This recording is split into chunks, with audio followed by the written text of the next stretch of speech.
Everybody will know.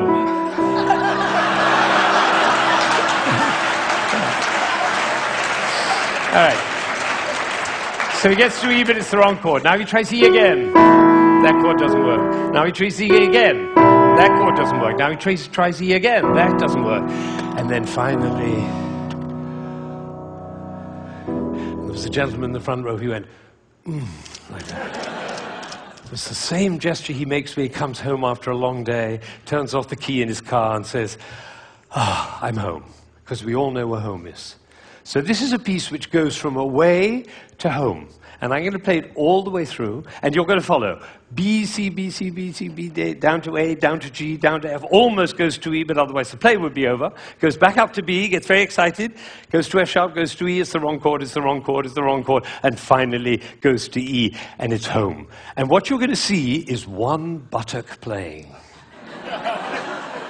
Because for me to join the B to the E, I have to stop thinking about every single note along the way and start thinking about the long, long line from B to E. Right? You know, we were just in South Africa, and you can't go to South Africa without thinking of Mandela in jail for 27 years. What was he thinking about? Lunch? No, he was thinking about the vision for South Africa and for human beings. That's what cares. This is about vision. This is about the long line, like the bird who flies over the field and doesn't care about the fences underneath, all right? So now you're going to follow the line all the way from B to E. And I have one last request before I play this piece all the way through. Would you think of somebody who you adore who's no longer there? A beloved grandmother, a lover, somebody in your life who you love with all your heart, but that person is no longer with you. Bring that person into your mind, and at the same time, follow the line all the way from B to E, and you'll hear everything that Chopin had to say.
Now, you may be wondering, you may be wondering why I'm clapping. Well, I did this at a school in Boston with about 70 seventh graders, 12-year-olds. And I did exactly what I did with you, and I told them and explained them the whole thing. And at the end, they went crazy, clapping. They were clapping, I was clapping, they were clapping. Finally, I said, why am I clapping? And one of these little kids said, because we were listening. Think of it, 1,600 people, busy people, involved in all sorts of different things, listening, understanding, and being moved by a piece by Chopin. Now that is something. Now am I sure that every single person followed that, understood it, was moved by it? Of course I can't be sure, but I tell you what happened to me. I was in Ireland during the Troubles 10 years ago, and I was working with some Catholic and Protestant kids on conflict resolution, and I did this with them. Risky thing to do because they were street kids. And one of them came to me the next morning, and he said, you know, I've never listened to classical music in my life, but when you played that shopping piece, he said, my brother was shot last year, and I didn't cry for him. But last night, when you played that piece, he was the one I was thinking about. And I felt the tears streaming down my face, and you know, it felt really good to cry for my brother.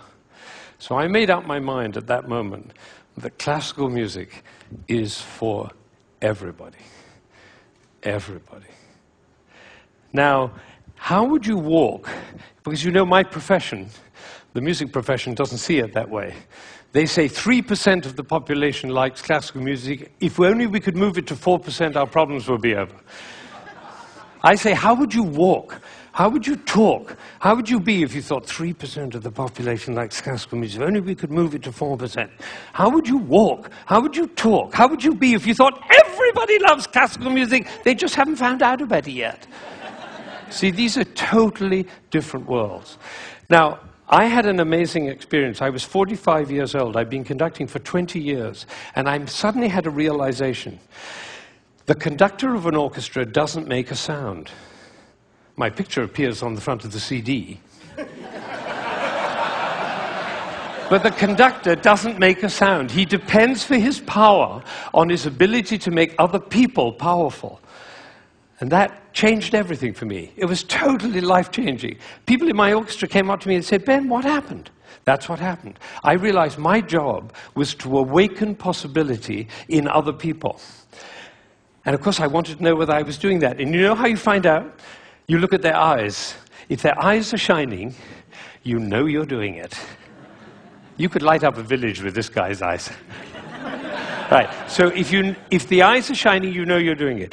If the eyes are not shining, you get to ask a question. And this is the question. Who am I being that my player's eyes are not shining? We can do that with our children too. Who am I being that my children's eyes are not shining? That's a totally different world. Now, we're all about to end this magical on the mountain week, and we're going back into the world. And I say it's appropriate for us to ask the question, who are we being as we go back out into the world? And you know, I have a definition of success.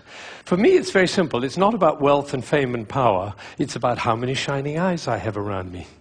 So now I have one last thought, which is that it really makes a difference what we say, the words that come out of our mouth. I learned this from a woman who survived Auschwitz, one of the rare survivors. She went to Auschwitz when she was 15 years old, and her brother was 8, and the parents were lost. And she told me this. She said, we were in the train going to Auschwitz, and I looked down and I saw my brother's shoes were missing. And I said, why are you so stupid? Can't you keep your things together, for goodness sake? The way an elder sister might speak to a younger brother. Unfortunately, it was the last thing she ever said to him, because she never saw him again. He did not survive.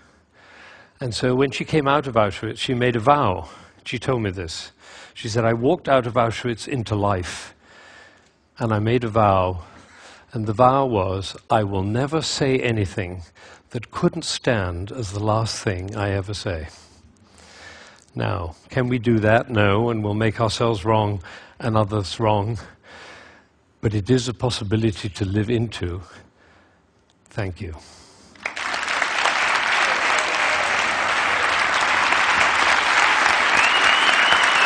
Shining eyes. Shining eyes.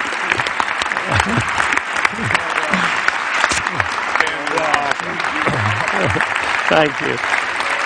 Thank you.